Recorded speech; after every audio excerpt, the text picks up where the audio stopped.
ED enquiry తర్వాత కార్యాలయం నుంచి బయటికి వచ్చిన జగన్ మాజీ ఓఎస్డీ కృష్ణమోహన్ రెడ్డిని ఏబిఎన్ ప్రతినిధి ప్రశ్నించారు. ఈడీ అధికారులు ఎలాంటి ప్రశ్నలు వేశారో చెప్పాలని కోరారు. అయితే ఏబిఎన్ ప్రశ్నలకు నీళ్లు నమిలారు.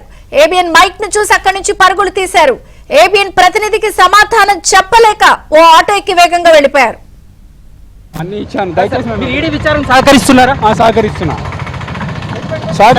అంటే వేల కోట్ల రూపాయలు మీరు కాజేశారని చెప్తున్నారు. సార్ వేల కోట్ల రూపాయలు కాజేశారని చెప్తున్నారు, ఏం చెప్తారు సార్? ఈడీకి సంబంధించి ఏం చెప్తారు? నేనేం చేయలేదు బాబు, తప్పేం చేయలేదు.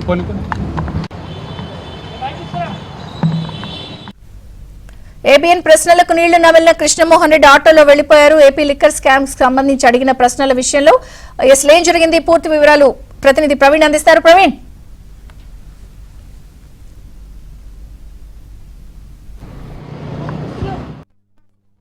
అతి పెద్ద స్కామ్ గా కూడా ప్రస్తుతం అయితే మాత్రం ఇటు ఈడీ కావచ్చు, సిఐడి సిట్ విచారణలో కూడా వెల్లడైనటువంటి అంశం. ఈ కేసులో సిట్ అధికారుల విచారణ తర్వాత ఈడీ రంగంలోకి దిగింది. ఈడీ ఈసీఐఆర్ నమోదు చేసిన తర్వాత ఈ కేసులో కీలక నిందితులుగా ఉన్నటువంటి ధనంజయ రెడ్డి కావచ్చు, కృష్ణమోహన్ రెడ్డి, మరోవైపు వెంకటేష్ నాయుడుతో పాటు మరికొంతమందికి నోటీసులు జారీ చేయడం జరిగింది. దీంతో ఈరోజు వ్యక్తిగతంగా విచారణకు హాజరయ్యారు. ప్రస్తుతం అయితే మాత్రం ఈ కేసులో ధనంజయ రెడ్డి ప్రస్తుతం ఇంకా విచారణ ఎదుర్కొంటున్నారు. ఇంకా విచారణ కొనసాగుతుంది. కొద్ది నిమిషాల క్రితమే జగన్ ఓఎస్డీగా పనిచేసినటువంటి కృష్ణమోహన్ రెడ్డి విచారణ ముగించుకొని బయటికి రావడం జరిగింది. ఏబిఎన్ చూడగానే అతను పరుగులు తీసినటువంటి పరిస్థితి కనపడుతుంది. ఆటో వస్తుంటే ఆటోను ఆపి తను బలవంతంగా ఆటోలో కూడా వెళ్ళిపోయినటువంటి పరిస్థితి అయితే స్పష్టంగా కనపడింది. మరోవైపు ఇప్పటి వరకు దాదాపు 441 కోట్ల రూపాయలు ఈడీ అధికారులు ఈ కేసులో కీలక నిందితులుగా ఉన్నటువంటి రాజకేశ్వరెడ్డితో పాటు మరికొంతమంది నిందితుల యొక్క ఆస్తులను అటాచ్ చేసింది. దీని తర్వాత అంటే ఆస్తుల యొక్క అటాచ్ తర్వాత ఇందులో పెద్ద ఎత్తున మనీ లాండరింగ్ జరిగిందనేటువంటి అభియోగాల ఆరోపణలకు సంబంధించి ప్రస్తుతం ఈడీ దర్యాప్తు కొనసాగిస్తుంది. ఈ యొక్క ఏపీ లిక్కర్ పాలసీ రూపకల్పన దగ్గర నుండి డిస్టరీల నుంచి ముడుపులు తీసుకునేంత వరకు కూడా ఏపీ లిక్కర్ స్కామ్ అంతా కూడా హైదరాబాద్ కేంద్రంగా నడిచిందనేది గతంలోనే ఏపీ సిఐడి సిట్ తేల్చినటువంటి పరిస్థితి కనపడుతుంది. ప్రస్తుతం ఈడీ అధికారులు కూడా అదే కోణంలో విచారణ కొనసాగిస్తున్నారు. ముఖ్యంగా హైదరాబాద్లో ఉన్నటువంటి కొంతమంది లిక్కర్ వ్యాపారుల నుంచి భారీ ఎత్తున వీళ్ళు ముడుపులు తీసుకొని విదేశాలకు షెల్ కంపెనీలకు బదిలీ చేశారు ఈ నగదు అనేటువంటి అభియోగాలకు సంబంధించి కూడా ఈడీ అధికారులు సుదీర్ఘంగా విచారణ జరుపుతున్నటువంటి సందర్భం అయితే కనపడుతుంది. ఇప్పటికే ఈ కేసులో 441 కోట్ల ఆస్తులు అటాచ్ అయినప్పటికీ కూడా ఈ కేసులో కీలక నిందితులుగా ఉన్నటువంటి వారందరికీ కూడా నోటీసులు జారీ చేసి విచారణ జరుపుతున్నటువంటి పరిస్థితి కనపడుతుంది.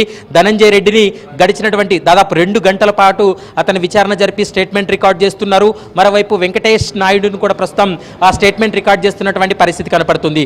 మరోవైపు కృష్ణమోహన్ రెడ్డి నుంచి అతని కుటుంబ సభ్యుల యొక్క ఆస్తులకు సంబంధించినటువంటి వివరాలను కూడా కృష్ణమోహన్ రెడ్డి ఈడీకి అందజేసినటువంటి పరిస్థితి కనపడుతుంది. మరోవైపు అతని వ్యక్తిగతమైనటువంటి బ్యాంకు ఖాతాల వివరాలను సైతం ఈడీ అధికారులు కూడా అందజేసినటువంటి పరిస్థితి కనపడుతుంది. ప్రస్తుతం దేశంలోనే అతిపెద్ద లిక్కర్ స్కామ్ అయినటువంటి ఏపీ లిక్కర్ స్కామ్, ఇందులో 3,500 కోట్ల రూపాయలు అవినీతి జరిగిందనేటువంటి అంశాన్ని ఇప్పటికే ఏపీ సిఐడి గుర్తించింది. మరోవైపు ఈడీ కూడా అదే కోణంలోనే దర్యాప్తు కొనసాగిస్తుంది. ఇందులో పెద్ద ఎత్తున మనీ లాండరింగ్కు పాల్పడ్డారు.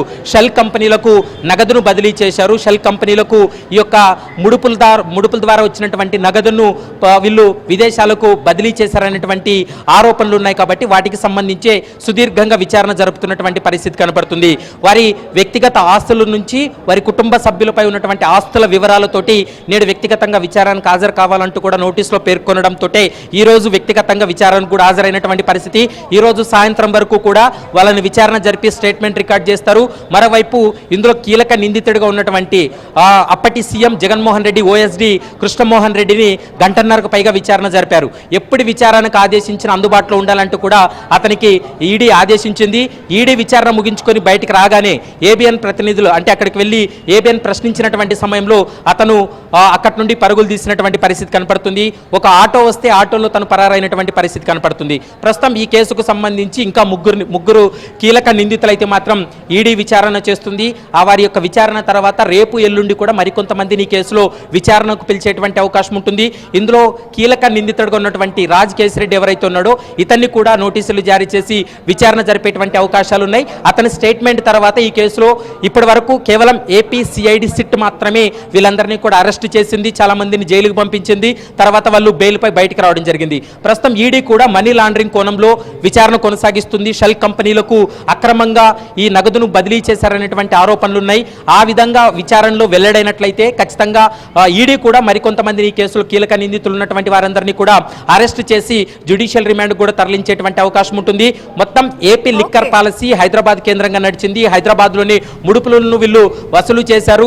మరోవైపు ఇటు ఏపీ సిఐడి ఇటు ఈడీ అధికారులు కూడా గతంలో చాలా సందర్భాల్లో సోదాలు చేసినటువంటి పరిస్థితి కనపడుతుంది. కాబట్టి ఈ రోజు ధనంజయ రెడ్డి విచారణ ముగిసిన తర్వాత ఈ కేసులో కీలక పరిణామాలు చోటు చేసుకునేటువంటి అవకాశం అయితే